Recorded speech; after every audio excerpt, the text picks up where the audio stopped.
En 2019, on a étudié la possibilité de réhabiliter les bâtiments dans lesquels nous nous trouvons et il s'est avéré qu'au vu des contraintes techniques, il était impossible de réhabiliter ces bâtiments, même avec un fort coût d'investissement. Dans le même temps, l'agence de Remiremont recherchait des locaux pour son agence commerciale. Donc tout naturellement, nous est venue l'idée de construire un bâtiment de logement avec l'agence commerciale de Remiremont. Alors ce nouveau programme, il nous a demandé à ce qu'il soit iconique, c'est-à-dire qu'au-delà de l'architecture résolument contemporaine et l'efficacité énergétique du futur bâtiment, on a en plus souhaité que la déconstruction soit positive, c'est-à-dire qu'on récupère un maximum de matériaux pour mettre dans le nouveau bâtiment et que tous les matériaux qui ne pourraient pas être réemployés retrouvent une solution de réemploi ou de réutilisation dans d'autres exutoires.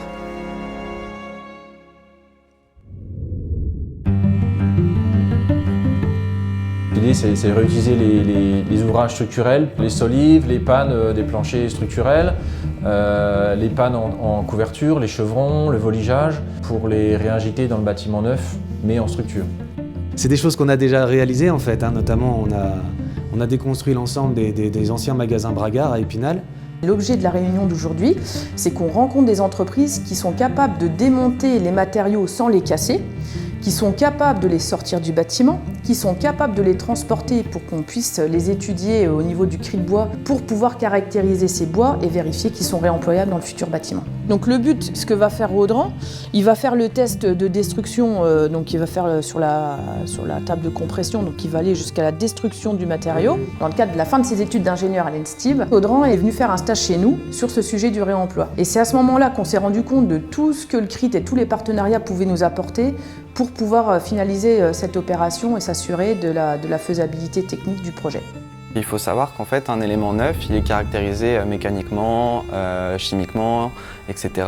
Et en fait, un élément de réemploi, vu qu'il a déjà vécu une vie dans le bâtiment, on n'est pas sûr qu'il ait de nouveau les mêmes caractéristiques que quand on l'avait mis en œuvre au début.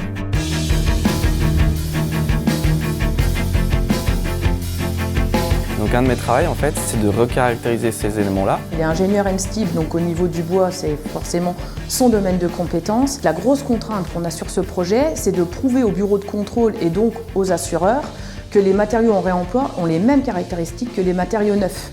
Et c'est là où se passe la complexité, parce qu'on est vraiment dans le cadre juridique et assurantiel du projet. C'est à la fois courageux et à la fois engagé, parce que c'est la création d'une nouvelle filière qui n'existe pas encore. C'est un projet hyper ambitieux. Je pense que si un bailleur social le fait, il y a d'autres entreprises qui se disent « Ah ben on veut en fait nous aussi s'y mettre et nous aussi contribuer à la tâche du réemploi ». Et on est persuadé que le réemploi de toute façon a un avenir.